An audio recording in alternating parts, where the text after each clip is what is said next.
जय श्री कृष्णा। राधे राधे। आप सभी को भाद्रपद अमावस्या की हार्दिक शुभकामनाएं। 14 सितंबर यानी कि आज भादवा अमावस्या का व्रत रखा जाएगा। भादवे के महीने में आने वाली अमावस्या को पिठोरी अमावस्या के नाम से भी जाना जाता है। इस दिन व्रत रखने का बहुत ही अधिक महत्व माना गया है। कहा जाता है कि सबसे पहले माता पार्वती जी ने स्वर्गलोक के राजा इंद्र की पत्नी को इस व्रत के बारे में बताया था। माता पार्वती ने बताया था कि जो भी महिला भाद्रपद माह में आने वाली अमावस्या का व्रत श्रद्धा पूर्वक करती है उसे अखंड सौभाग्य और बच्चों को सुख समृद्धि प्राप्त होती है। इसीलिए हर महिला अपने सुहाग और संतान की सलामती के लिए पिठोरी अमावस्या का व्रत रखती है। तो आइए आप सभी के मंगल जीवन की कामना करते हुए शुरू करते हैं पिठोरी अमावस्या व्रत कथा। एक समय की बात है, एक गांव में एक माँ और बेटा रहा करते थे।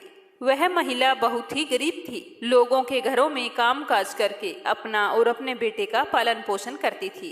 एक बार उस महिला का बच्चा बीमार हो जाता है। कोई भयानक बीमारी उसे घेर लेती है। वह औरत बहुत गरीब होने के कारण उसका ढंग से इलाज भी नहीं करा पाती, लेकिन वह हर हाल में अपने बच्चे को ठीक देखना चाहती है।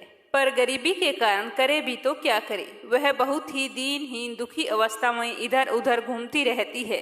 उसका मन किसी भी काम में नहीं लगता। वह किसी के घर पर काम को जाती है तो जल्दी जल्दी वापस लौट आती है और अपने बेटे को देखती रहती है। उसके बेटे की हालत दिन प्रतिदिन बिगड़ती ही चली जाती है। अपने बेटे की हालत देखकर वह औरत बहुत ही दुखी हो जाती है। उसे लगता है कि उसका बेटा नहीं बचने वाला, तो वह रोती हुई पास के मंदिर में जाती है। तो उसी समय वहाँ पर कोई कथा चल रही होती है, तो वह प्रणाम करके वहाँ पर बैठ जाती है। वहाँ बहुत सारी महिलाएं बैठी हुई कथा सुन रही थी। जैसे ही कथा समाप्त होती है तो वह महिला दूसरी औरतों से पूछती है कि बहन, आप ये सब क्या कर रही हैं और इसके करने से क्या फल मिलता है। तो उनमें से एक औरत कहती है कि बहन यह भादो अमावस्या का व्रत है। इस व्रत को करने से संतान की लंबी आयु का आशीर्वाद मिलता है।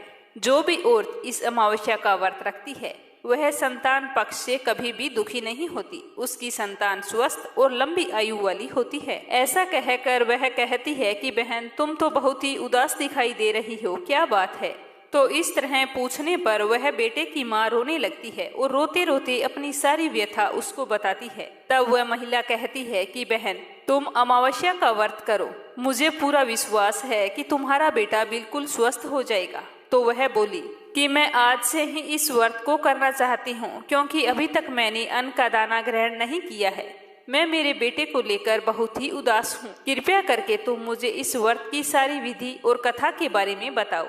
तो वह व्रत की सारी विधि जानकर घर आ गई और घर आकर उसने अमावस्या माता की पूजा की और व्रत रखा, कथा सुनी। जैसे ही उसका व्रत पूरा हुआ तो उसका बीमार बेटा, जो बीमारी के अंतिम चरण में था, वह झट से खड़ा हो गया। तो यह देखकर उसकी माँ बहुत ही खुश हुई। उसके बाद से वह हमेशा भादवा अमावस्या का व्रत रखने लगी। तो इस तरह अमावस्या का व्रत रखने से वह महिला सुखी और संपन्न हो गई। हे अमावस्या माता, व्रत रखने वाली सभी बहनों को निरोगी संतान का आशीर्वाद देना। और अब अपने सुनेंगे अखंड सौभाग्य के लिए सुनी जाने वाली सोमा धोबिन की कथा। यह कहानी हर सुहागिन महिलाओं को अपने अखंड सौभाग्य के लिए अमावस्या का व्रत रखकर हर महीने अवश्य सुननी चाहिए। एक साहूकार था, उसके 7 बेटे और 7 बहुएं और एक बेटी थी। उस साहूकार के घर अक्सर एक जोगी भिक्षा लेने आया करता था। जब उस साहूकार की बहुएं उसे भिक्षा देती तो वह खुशी से लेता और आशीर्वाद देता हुआ चला जाता। जब कभी साहूकार की बेटी जोगी को भिक्षा डालने आती तो वह भिक्षा नहीं लेता और बोलता कि बेटी सुहागन तो है, पर इसके भाग्य में दुख लिखा है। ऐसा सुनकर बेटी दुबली होने लगी। किसी को कुछ भी नहीं बताया। ऐसा करते करते काफी समय बीत गया। एक दिन उसकी माँ ने कहा कि बेटा, ऐसी क्या बात है, अच्छा भला खाने पीने को देती हूँ, फिर भी तुम बिल्कुल पतली होती जा रही हो। कोई बात है तो मुझे बताओ, तुम्हें चिंता करने की कोई भी आवश्यकता नहीं है। तो इस पर बेटी ने अपनी माँ को वो जोगी वाली सारी बात बता दी। तो माँ ने कहा, ये बात थी तो तुम मुझे पहले ही बता देती। अब की बार जब वो जोगी भिक्षा मांगने के लिए आए तो तू ही भिक्षा डालने के लिए जाना और मैं किवाड़ के पीछे छुपकर बैठ जाऊंगी। तो ऐसा ही हुआ। दूसरे दिन वो जोगी भिक्षा के लिए आ गया और साहूकार की बेटी जैसे ही भिक्षा डालने गई तो उसकी माँ किवाड़ की ओट में खड़ी होकर बातें सुनने लगी। तो जोगी फिर से वैसे ही बोला कि तेरे भाग्य में सुहाग तो है पर सुहाग का सुख नहीं लिखा, मैं तुमसे भिक्षा नहीं ले सकता। तो ये सुनते ही उसकी माँ बाहर निकल आई और बोली कि हे महाराज, एक तो मेरी बेटी आपको भिक्षा डालती है और आप उसे ऐसा आशीर्वाद देते हैं, क्यों, क्या बात है, आप मुझे बताओ। तो वह बोला कि इसकी शादी तो जरूर होगी, लेकिन फेरों के वक्त सांप इसके पति को डस लेगा जिससे उसकी मृत्यु हो जाएगी, तो इसके भाग्य में सुहाग का सुख नहीं लिखा। तो उसकी माँ ने जोगी के पांव पकड़ लिए और कहा कि आप ही इसका कोई उपाय बताओ। जब आप इसके भाग्य में लिखा बता सकते हैं तो आप इसका उपाय भी बता सकते हैं। ऐसा कहकर वो रोने लगी। तो साधु ने कहा कि 7 समुद्र पार एक सोमा धोबिन रहती है, वह प्रत्येक माह की अमावस्या का व्रत करती है। यदि वह इसका फल इसको दे देती है तो इसके भाग्य में लिखे हुए दुख टल जाएंगे। वो ज्यादा कहीं आती जाती नहीं है, बहुत ही धर्मपरायण स्त्री है। अब उसे कैसे राजी करके आपको लाना होगा ये आप ही जानो। यह कहकर साधु बाबा वहां से चले गए और उस लड़की की माँ जैसा साधु बाबा ने बताया था उसी रास्ते पर सोना धोबन को ढूंढने के लिए निकल पड़ी। चलते चलते वो तेज गर्मी की वजह से बिल्कुल थक चुकी थी और एक पीपल के पेड़ के नीचे विश्राम करने लगी। तो उसने अचानक देखा कि एक सांप आ रहा है जो पीपल के पेड़ के ऊपर चढ़ रहा था। तो साहूकारनी ने पीपल के पेड़ पर देखा तो पेड़ के ऊपर गरुड़ पक्षी का घोंसला था। तो उसने सोचा कि इसके अंदर गरुड़ के अंडे होंगे, अगर यह ऊपर गया तो उन अंडों को खा जाएगा। तो यह सोचकर उसने सांप को मार दिया। इतने में वहां पर गरुड़ पक्षी का जोड़ा उड़ता उड़ता आकाश से आया और चोंच मारने लगा और कहने लगा कि तुमने हमारे बच्चों को मार दिया। तो वो बोली कि मैंने तुम्हारे बच्चों को मारा नहीं है, मैंने तो तुम्हारे बच्चों को बचाया है। यह कहते हुए उसने सांप की ओर इशारा किया। तो गरुड़ पक्षी बहुत ही खुश हुए और बोले कि आपको जो भी मांगना है सो मांगो, तुमने हमारे बच्चों की रक्षा करके हम पर बहुत ही बड़ा उपकार किया है। तो लड़की की माँ बोली कि मुझे 7 समुंदर पार जाना है, जाने का कोई रास्ता नहीं है, अगर आप मुझे वहां पर पहुंचा देते हैं तो यह उपकार मैं आपका जिंदगी भर नहीं भूलूंगी। तो गरुड़ ने उसे अपने ऊपर बैठाया और 7 समुंदर पार सोना धोबिन के घर के पास छोड़ दिया।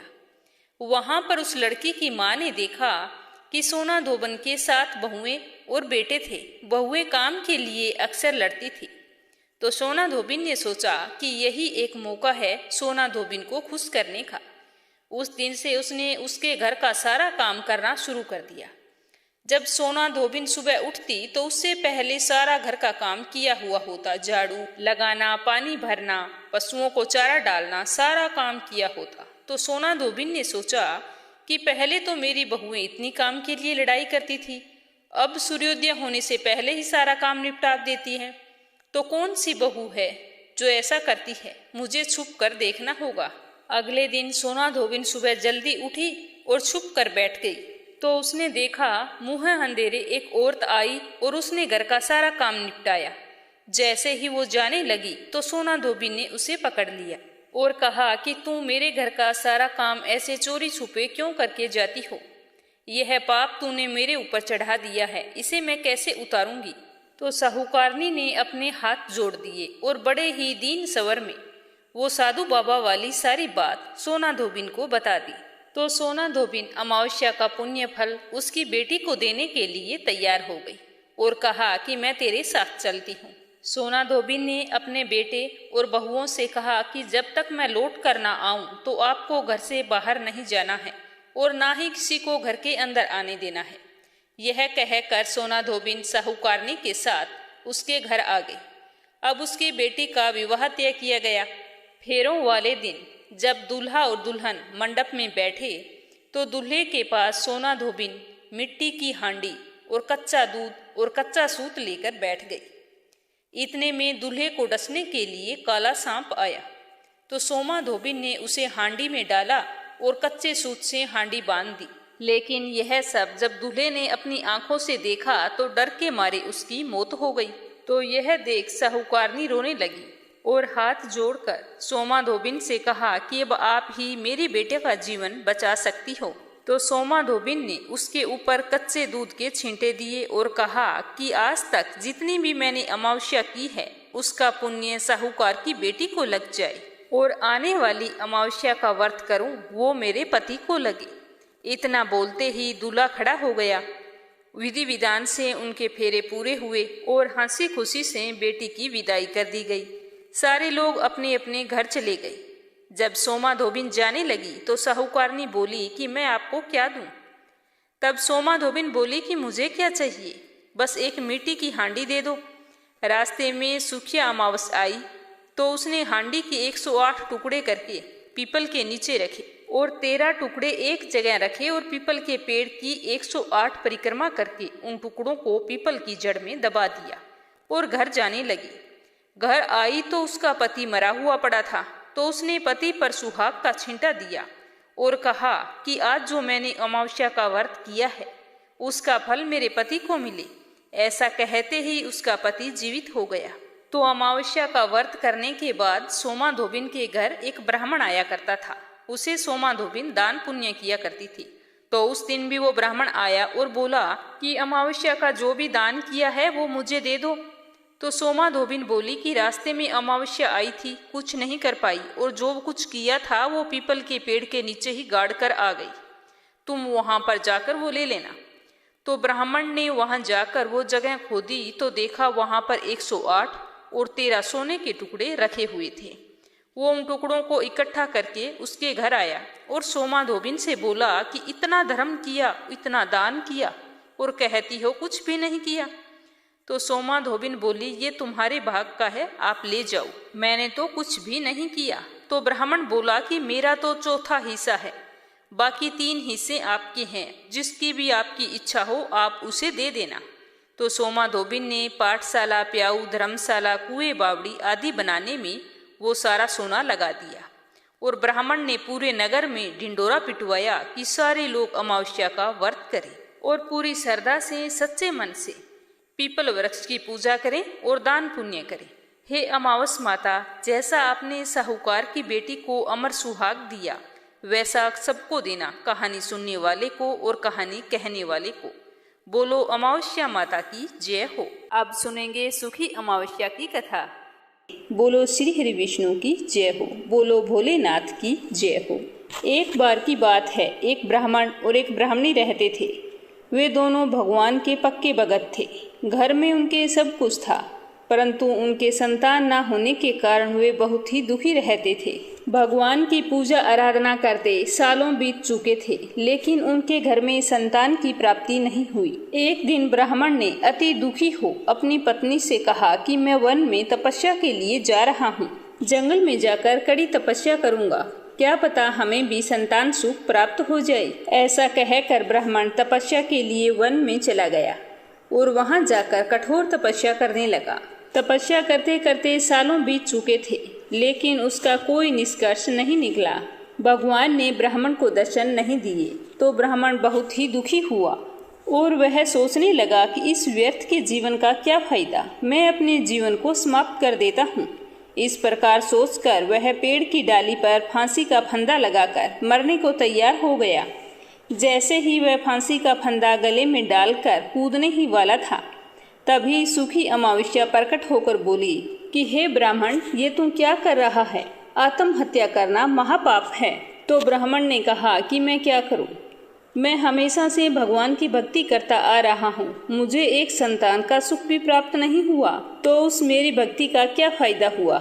अब मैं बिल्कुल निराश हो चुका हूँ, मेरा भगवान से भरोसा उठ चुका है, मैं अपने जीवन को समाप्त कर देता हूँ। मेरे पास एकमात्र बस यही उपाय है। तो यह सुनकर सुख अमावस्या बोली कि देख ब्राह्मण, तेरे 7 जन्म तक कोई संतान का सुख नहीं लिखा है, किंतु मैं तुम्हें 2 कन्या का वरदान देती हूँ।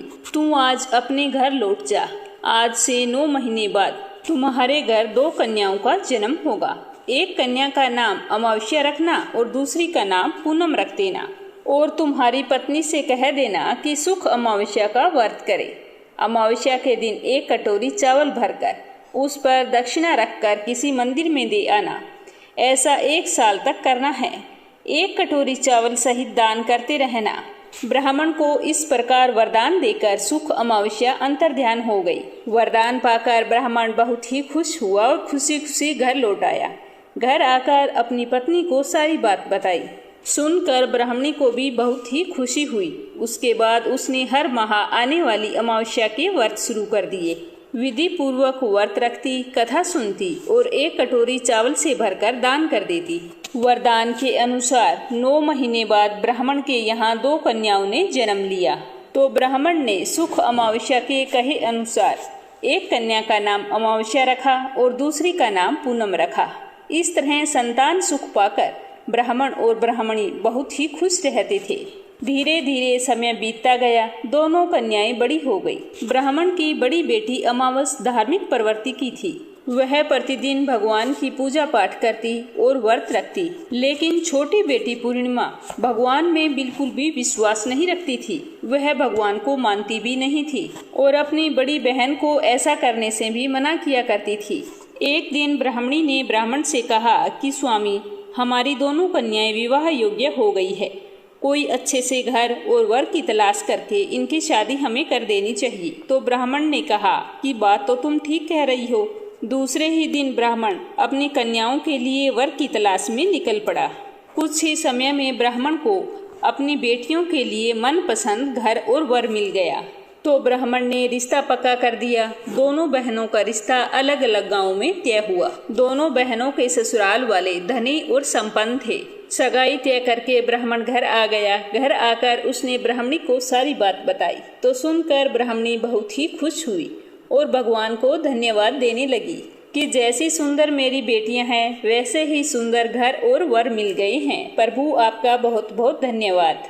कुछ ही दिनों बाद ब्राह्मण ने अपनी बेटियों का विवाह बड़े ही धूमधाम से किया। दोनों अपने अपने ससुराल चली गई। तो ब्राह्मण की बड़ी बेटी अमावस के घर तो धन दिन दुगना और रात चौगुना हो गया और 9 महीने बाद पुत्र प्राप्ति भी हो गई। लेकिन छोटी बेटी पूर्णिमा के घर सब कुछ नष्ट हो गया। वह बहुत ही दुखी रहने लगी। उसके दुख का कोई भी पार नहीं था। एक बार बड़ी बहन अमावस को पता चला कि उसकी छोटी बहन बहुत ही दुखी है। उसके घर में धन धान्य सब कुछ नष्ट हो गया है।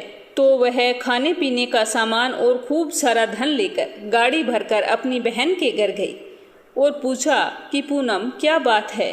तेरे ससुराल वाले घर में अच्छे भले थे, फिर ये क्या बात हो गई कि सब कुछ नष्ट हो गया? तो पूनम ने दुखी होते हुए कहा कि बहन, मुझे कुछ भी नहीं पता। मेरे आने के बाद यहाँ पर सब कुछ नष्ट हो गया है। यह कहते हुए वह रोने लगी। तो उसकी बड़ी बहन ने कहा कि सब कुछ ठीक हो जाएगा, चिंता करने की कोई बात नहीं है। तुम भी आज से सुख अमावस्या का व्रत किया करो और पूजा करके व्रत कथा सुना करो, जिससे तुम्हारे घर में सुख समृद्धि आ जाएगी और अन्न धन के भंडार भर जाएंगे।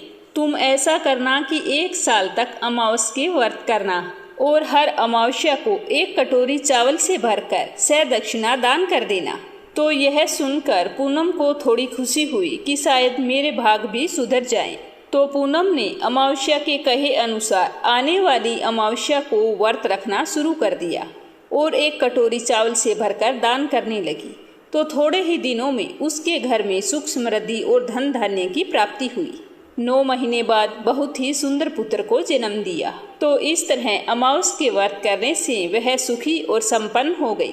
जो भी व्यक्ति अमावस्या का व्रत विधि पूर्वक करता है, अमावस्या माता उसके घर में सुख समृद्धि के भंडार भर देती है और माँ के आशीर्वाद से वह सर्व सुखी हो जाता है। बोलो अमावस्या माता की जय हो।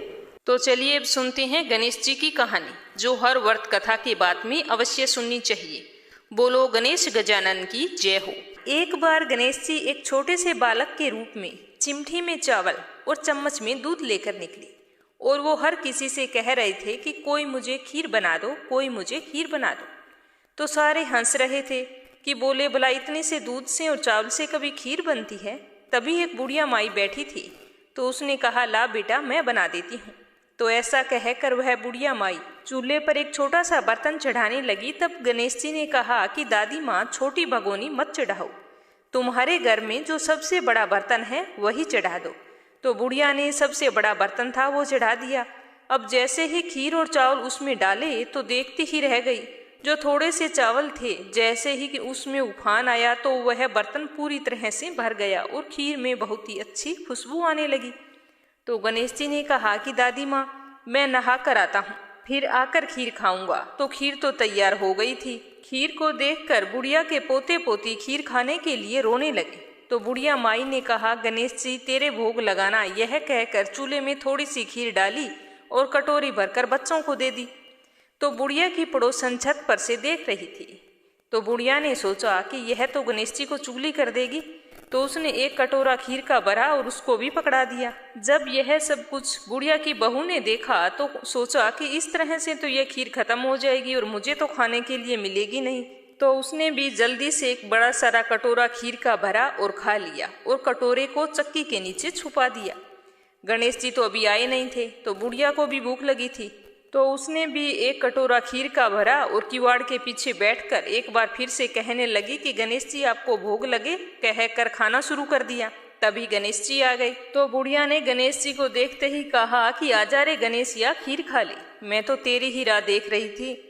तो गणेश जी ने कहा कि दादी माँ, मैंने तो खीर पहले ही खा ली। तो बुढ़िया ने कहा, कब खाई?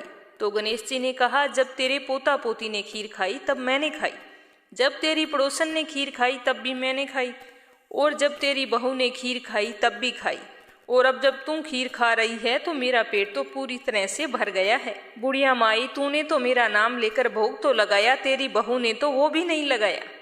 तो बुढ़िया ने कहा, बेटा तेरी सारी बात सच्ची है, पर मेरी बहू का नाम मत ले, वो तो सुबह से काम में लगी हुई है, उसने खीर कब खाई? तो गणेश जी ने कहा कि चक्की के नीचे देख, जूठा कटोरा पड़ा है और मुझे बिना भोग लगाए ही खीर खा गई। तो बुढ़िया ने कहा, बेटा बस कर, घर की बात है, घर में ही रहने दे, अब मुझे बता कि बची हुई खीर का क्या करूं?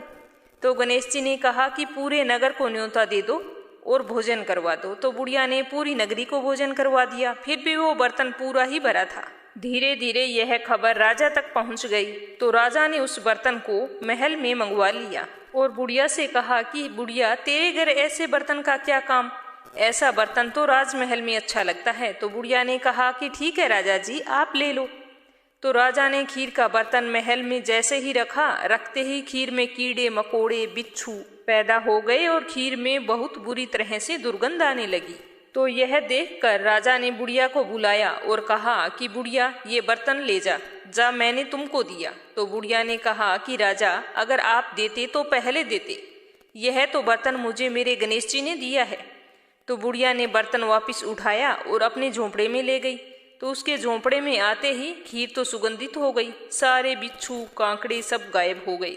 तो बुढ़िया ने गणेश जी से कहा कि गणेश जी, अब मैं बची हुई खीर का क्या करूं?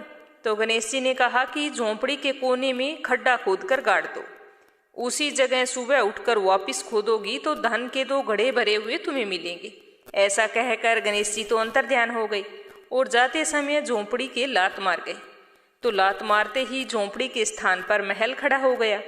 सुबह जल्दी ही बहू ने फावड़ा लिया और जहां पर खीर दबाई थी उस जगह को खोद दिया, लेकिन बहू को तो कुछ भी नहीं मिला। तो बहू अपनी सास से कहने लगी कि सासू जी, थारो गणेश जी तो झूठो है।